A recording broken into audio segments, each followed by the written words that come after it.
Hello बच्चों, let's see this question. The question says distinguish between the term effective value and peak value of an alternating current.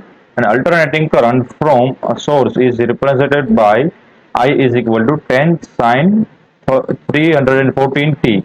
Write the corresponding value of A, its effective value, and B, frequency of the source. तो हमें find करना, distinguish करना है पहले तो effective value and peak value क्या है, and then हमें कोई सोर्स से करंट मिल रहा है 10 sin 340t, तो उसके बारे में फाइंड करना है इफेक्टिव वैल्यू उसकी and frequency of the source.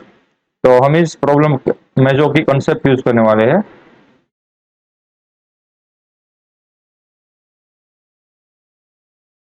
वो होगा रिलेशन बिटवीन या फिर relation of maximum value and RMS value. जो कि हमें पता है, मान लो हमें करंट की आरएमएस वैल्यू एंड करंट की मैक्सिमम वैल्यू के बीच का रिलेशन चाहिए, तो वो है I M by root two. ठीक है, हम पढ़ चुके हैं। तो पहले डिस्टिंग्विश क्या है, effective value and peak value. तो मैं नेक्स्ट स्लाइड में हम देखते हैं इफेक्टिव वैल्यू क्या होती है। इफेक्टिव वैल्यू तो आरएमएस वैल्यू को ही इफेक्टिव वैल्यू बोला जाता है और कुछ नहीं। सेकंड जो कॉन्सेप्ट है, ठीक है, आरएमएस वैल्यू का या फिर सेकंड नेम है, वही वो इफेक्टिव वैल्यू। अब इफेक्टिव वैल्यू किसकी इफेक्टिव वैल्यू, तो हमें पता है कि जो भी हमारे पास डीसी इक्विवेलेंट के फॉर्मूले है, यानी कि डायरेक्ट करंट के जो फॉर्मूले है, like Ohm's law, power loss का फॉर्मूला, ठीक है, वो सारे हम कैसे ऐसी सर्किट के लिए इंप्लीमेंट कर सके, तो हमने एक नई टेक्निक लाई। उस टेक्निक को बोला गया आरएमएस वैल्यू। ठीक है, आरएमएस की टेक्निक, रूट मीन स्क्वायर की टेक्निक, जिससे कि हमें पता चले कि ऐसी कौन सी ऐसी सर्किट है, ठीक है, जो हमारे अप्रोप्रिएट डीसी सर्किट के लिए वर्क कर सके। यानी कि लेट्स से हम मान लेते हैं कि हमारे पास कोई एक सर्किट थी, ऐसी सर्किट, ठीक है, वो कोई भी हो सकती है। मैंने एक सिंपल सर्किट बनाई है ऐसे। अब मुझे इसको ऐसे में कन्वर्ट करना है, ठीक है, उसकी इक्विवेलेंट सर्किट बनानी है। इक्विवेलेंट सर्किट क्यों, कि जिससे कि मैं इसको डीसी वाले फॉर्मूले से मैं सोल्व कर सकूं। ठीक है, तो मैंने ऐसे टेक्निक्स फाइंड की जो कि आरएमएस वैल्यू की थी। तो उससे मैंने क्या कन्वर्ट कर दिया कि ये जो ऐसी सोर्स था ना, उसको मैंने रिप्लेस कर दिया डीसी सोर्स से। ठीक है, एंड बाकी के सारे कंपोनेंट सेम रहे। तो ये वाली चीज करने पर मुझे जो ये सोर्स की जो अदला बदली की, यानी कि मुझे इक्विवेलेंट में जो सर्किट मिली, ठीक है, तो उसी को ही बोलेंगे effective value of the circuit. ठीक है, यहाँ पर मान लो कि वोल्टेज था वो टाइम के साथ वेरी कर रहा था, यहाँ पर वोल्टेज था वो टाइम के साथ वेरी नहीं करेगा। वो कितना रखना पड़ेगा, तो वो रखना पड़ेगा वी आर एम एस। अब इस सर्किट में जो करंट था वो भी टाइम पे डिपेंडेंट था। यहाँ पर जो करंट फ्लो हो रहा है वो टाइम पे डिपेंडेंट नहीं होगा। कितना फ्लो होगा, आई आर एम एस। तो मैंने एसी में से डीसी इक्विवेलेंट सर्किट फाइंड कर दी। ठीक है, तो ये जो मैंने फाइंड की वैल्यू वही हमारी इफेक्टिव वैल्यू है। Effective value for DC equivalent circuit, ये वाली वैल्यू। ठीक है, तो मैं यहाँ पर बोल देता हूँ आरएमएस आरएमएस वैल्यूज या फिर value of the parameters like voltage and current, voltage and current, ठीक है, called its effective value। यानी कि RMS value and effective value same ही है और कुछ नहीं। तो हम लिख सकते हैं RMS value is equal to effective value.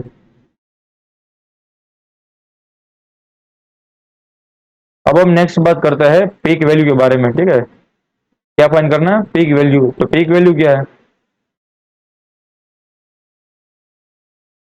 Peak value तो हमें पता है कि जो एसी सोर्स होता है उसमें काफी सारे ओसिलेशन ओसिलेटरी पाथ्स होते हैं। यानी कि कोई भी वेव फॉर्म बना लो, ठीक है, हमारे पास कोई भी, मान लो कि हम ग्राफ ड्रॉ कर रहे हैं वोल्टेज वर्सेस टाइम का। वी एसी जो कि फंक्शन होता है टाइम का, टाइम के साथ वो अपना वोल्टेज बदलता रहता है। वो कोई भी वेव फॉर्म बना ले, लेट्स से सपोज ऐसे ऐसे कुछ कोई भी, ठीक है, ऐसे कोई भी वेव फॉर्म बना ले।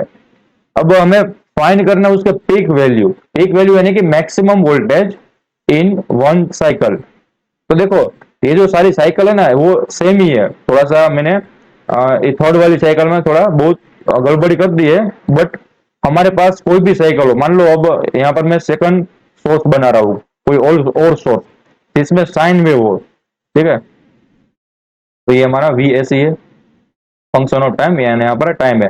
तो साइन वेव ऐसे ऐसे ऐसे आगे बढ़ता है। तो आपके पास कोई भी वेव फॉर्म हो, उसमें आपको फाइंड क्या करना है, पीक वैल्यू। पीक वैल्यू का मतलब क्या हुआ कि एक साइकिल के दरमियान वो जो वोल्टेज की वैल्यू वो कितनी मैक्सिमम हो रही है, ठीक है, तो वही हमारी पीक वैल्यू होगी। तो हमारे फिर पहले केस में जो वोल्टेज की वैल्यू थी वो यहाँ पर आ रही है ऐसे, तो ये हमारी पीक वैल्यू होगी। क्यों? क्योंकि ये देखो, ये जो है यहाँ से यहाँ वाला पार्ट, यहाँ से यहाँ वाला पार्ट, ठीक है, वो हमारा एक साइकिल है।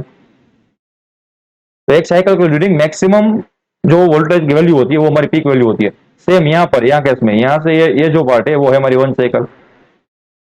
तो ये जो पॉइंट है वो हमारा पीक वैल्यू हो गया।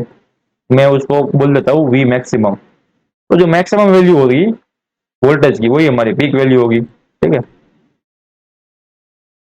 तो हम यहाँ से बोल सकते हैं कि जो पीक वैल्यू आई, ठीक है, peak value is equal to maximum value. तो एक साइकिल में मैक्सिमम वैल्यू वोल्टेज की होती है वही हमारी पीक वैल्यू होती है।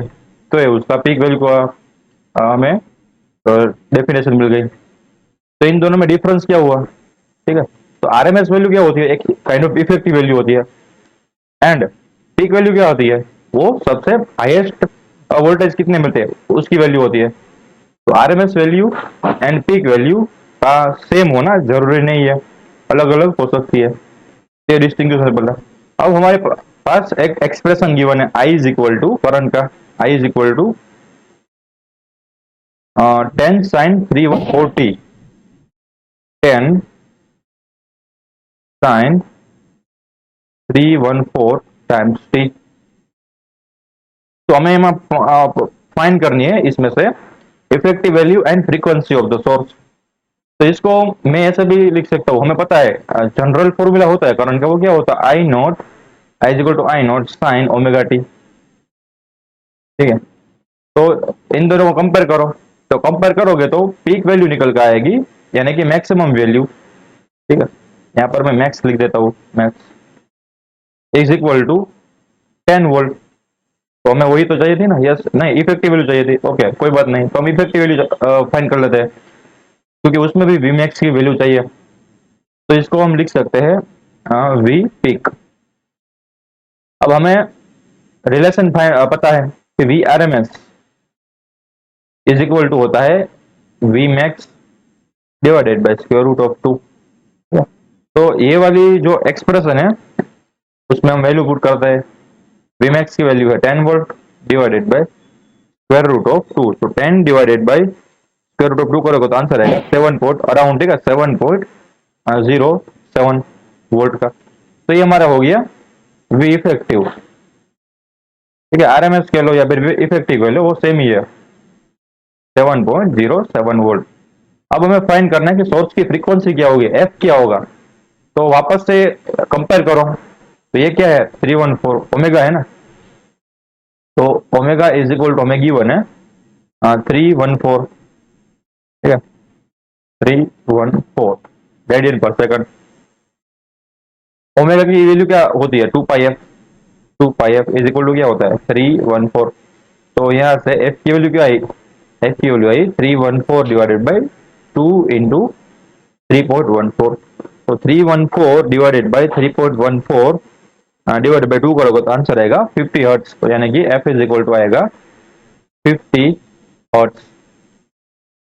तो हमारे सारे क्वेश्चन के आंसर मिल गए। I hope you understood it well. Best of luck.